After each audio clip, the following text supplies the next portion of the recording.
Last night I watched Mortal Kombat Legends Snowblind, which is a very apt title because every time I open the blinds, I get snow blinded by the white snow.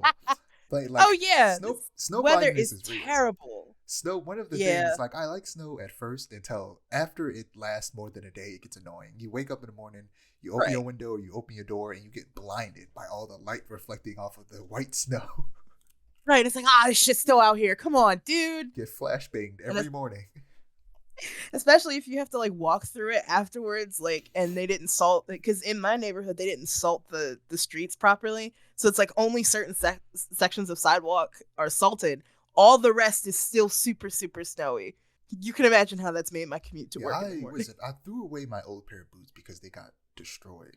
I need to get some new boots. I didn't think it would ever snow again, with climate change. Right, It literally change it hasn't all that. it literally hasn't snowed in like 2 years. I was not expecting it to snow, and now I don't have boots anymore. Me neither. I have like platform boots, but I'm not wearing those in the snow. That's how you break your neck. Yeah, I gotta get some new boots. Yeah. But yeah, Mortal Kombat Legends Snowblind. It's the third movie in the Mortal Kombat Legends animated films. The first two were more focused on the like Mortal Kombat tournaments and timeline and story arc. But now it seems like that they've given up telling like a concurrent Mortal Kombat story after the second film, which last time I talked about it, I said it was way too much going on. They combined the story of like three games into one when realistically that movie should have been split into two separate movies. Um, Mm. but now they're just telling original like anthology like stories with each film. Each film is kind of its own unique thing. And this one, it takes place in a universe where um essentially these things called revenants, which are basically like zombies in the Mortal Kombat universe, have taken over the world.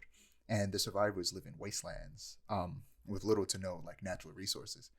And Kano has become the king of the wastelands, and his gang, the Black Dragons, have go around taking over outposts. The main characters are an old Sub-Zero who refuses to fight after he lost his clan to the Revenants, and a young Kenshi Takahashi who's a very proud and brash fighter who wants to be the best fighter in the world. Um, but when Kenshi loses his sight, which is not a spoiler because the whole thing of his character is that he's a blind swordsman with like Right. telekinetic abilities. So naturally he loses his sight, and then he has to. Sub-Zero is forced to train him in his ninja ways, and of course they both grow along the way. Sub-Zero is forced to fight again, and Kenshi becomes less proud and starts fighting for people. It's a good movie. It's the best That of sounds the like a good the movie. Mortal Kombat Legends movies so far, and I like that they're just telling original stories. And after the immense disappointment of Mortal Kombat One and this story mode, I low-key think that's what they should do with the story modes in Mortal Kombat 1 now, is have them just be like an anthology stories. Like each game just has its own little story that is unique to itself.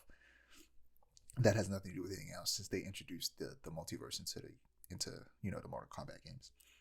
And this doesn't directly tie into like technically with the multiverse, technically any supplementary material could be thrown into the multiverse.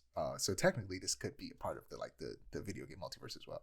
But it does bring in Chronica's Crown, which is essentially how the multiverse started into Mortal Kombat games, um, into this universe, and it's how this universe exists. But I don't want to go too deep into that and spoil stuff.